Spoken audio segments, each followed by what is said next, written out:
Good morning, everybody. It's Saturday, November 4th, 2023.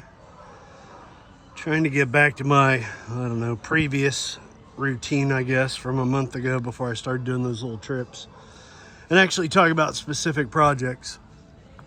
If you look at the old YouTube videos, this time last year, we were on day 3 of building the barn. Obviously, a lot's happened. This is, as you guys know, the current project. But what I've been doing the last couple days, just a little bit here and there, is trying to get some staining done.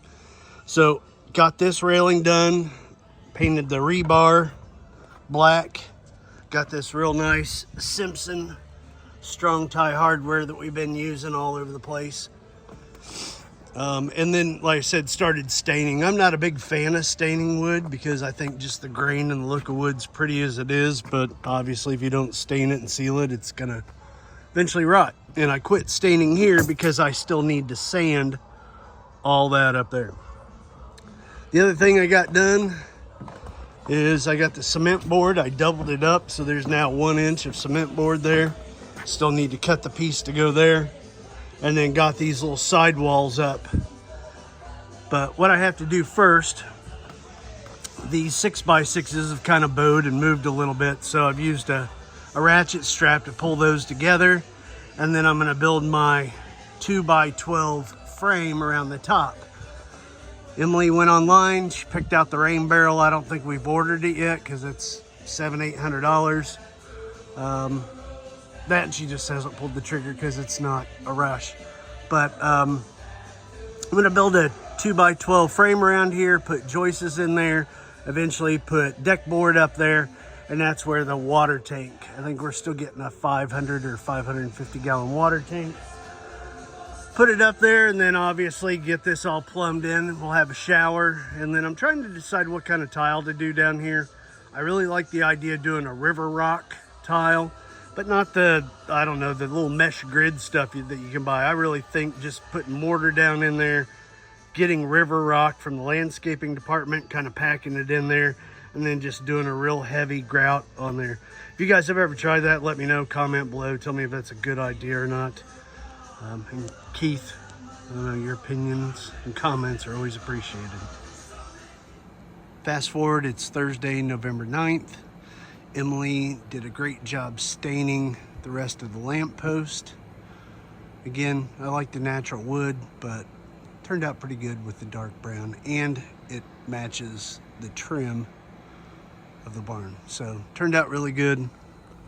She got these other 6x6s stained, I think on Sunday.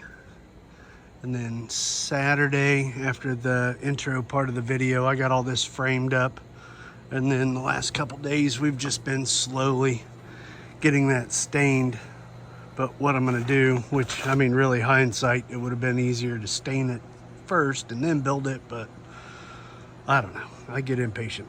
So we got stairs going up there. We got a little platform with some 2x8s and 2x10s up there that I'm gonna sit on. Versus doing overhead work, I'm gonna sit down and kind of do the work below me. The other thing I realized I needed to get done sooner than later is I ran my plumbing. So we had planned for doing some kind of outdoor shower at some point. So I've had hot and cold water coming out, but put shut-off valves there to isolate it. I need to get some insulation to protect those because they are not UV rated PEX. But dug a trench down through here, ran the plumbing up here for the shower, put a T there for plumbing over there for the bathtub or her clawfoot tub, and then we got cold and hot water here. Now, you wonder why I put hot water here. Well, it was already there, so why not have hot water? Plus, what she's been doing is running a garden hose and filling that wash tank out there to take a hot bath at night under the stars. So she didn't want to really lose the opportunity. So we had a hose hooked up there and we're running it all the way down there. Now we can hook up hose up here. And who knows, you never know when you need hot water. But that is coming along. Again, got to finish staining that. Move on inside the barn because I went and got the shiplap. And with the shiplap, I got it urethaned. And we just did a clear varnish urethane on there. So, looks really good. But did both sides of it, 2 coats on the front side, 1 coat on the back. Stuff covered really well. So once we got those joists stained, start building the interior walls of the shower. Fast forward, it's Sunday, November 12th. We have got the shiplap, or most of it, up on the inside. I'm gonna go ahead and put a trim piece in each corner, but it's gonna stop up there. Again, 2 seals of urethane or 2 coats of urethane. So should be pretty weather tight. It took a couple days to get all this stuff stained just because it was stain it, let it dry, put a second coat on a couple hours later. So it took a little while, but I think it turned out really good. What we're doing now, we were talking about doing the galvanized steel. But this stain is so close to the trim, and we started thinking that we have all this extra siding from the barn. So went down to the boneyard, picked up that extra siding. Sorry about this crazy swing. But got a piece up there, and the shower from the outside is pretty much going to match the outside of the barn. Now it's Sunday evening.